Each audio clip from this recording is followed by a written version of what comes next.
قرآن مجید اللہ کے حکم سے پڑھا جائے گا اور قرآن مجید جمع رہے گا، پڑھا جاتا رہے گا۔ یہ ذمہ داری اللہ تعالیٰ نے دی۔ اس لیے ہے نبی کریم جب جبرائیل پڑھنے آتے اطمینان سے پڑھ لیں، بھولنے کا سوال نہیں۔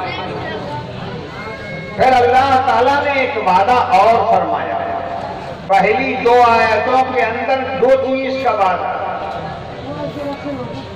قرآن مجید کو جمع کرنے کا وعدہ، قرآن مجید کو پڑھوانے کا وعدہ، اور پھر ایک وعدہ اللہ تعالیٰ نے اور فرمایا، فَإِذَا قَرَأْنَاهُ فَاتَّبِعْ قُرْآنَهُ ثُمَّ إِنَّ عَلَيْنَا بَيَانَهُ۔ یہ کتاب جو نازل کر رہے ہیں ہم، اس کی تشریح کی ذمہ داری، اس کی تفصیل کی ذمہ داری میری ہے، یہ اللہ تعالیٰ فرماتے ہیں۔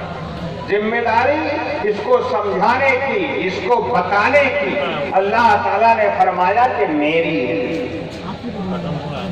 تو یاد رکھیے اس آیت کے اندر 3 ذمہ داریاں اللہ تعالیٰ نے خود لی۔ قرآن مجید کو جمع کرنے کی ذمہ داری، قرآن مجید کو پڑھنے اور پڑھواتے رہنے کی ذمہ داری، قرآن مجید کی تشریح و تفصیل اور بیان کی ذمہ داری۔ 3 ذمہ داریاں اللہ نے کسی کے حوالے نہیں کی، اللہ نے اپنے قابو میں رکھا۔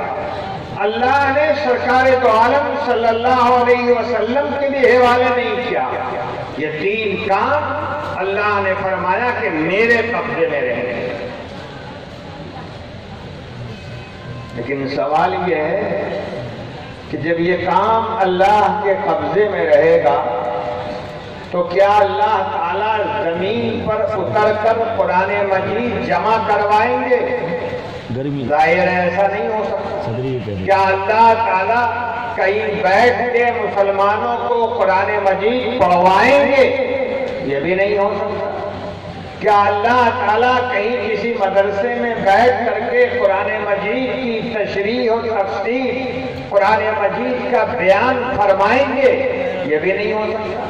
اللہ تو اپنی شان کے ساتھ اپنی جگہ پہ جلوہ فروز ہے، لیکن کام اللہ تعالیٰ نے لیا اور پھر اس کام کو انجام دینے کے لیے افراد کو تیار کیا۔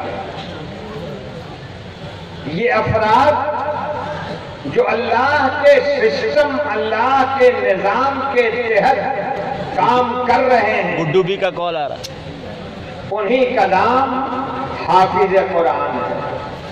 یہ حافظ اللہ کی مرضی، اللہ کے وعدے کی تکمیل کا ذریعہ ہے۔ یہ بات سمجھ لیجیے۔ یہ حافظ کوئی معمولی چیز نہیں ہے۔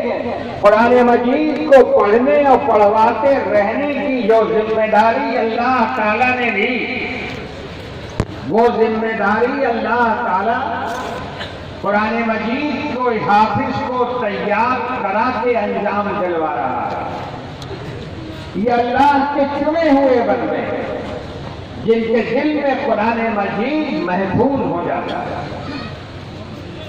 اور ایک بات اور بھی ذہن میں رکھیں، اگر اللہ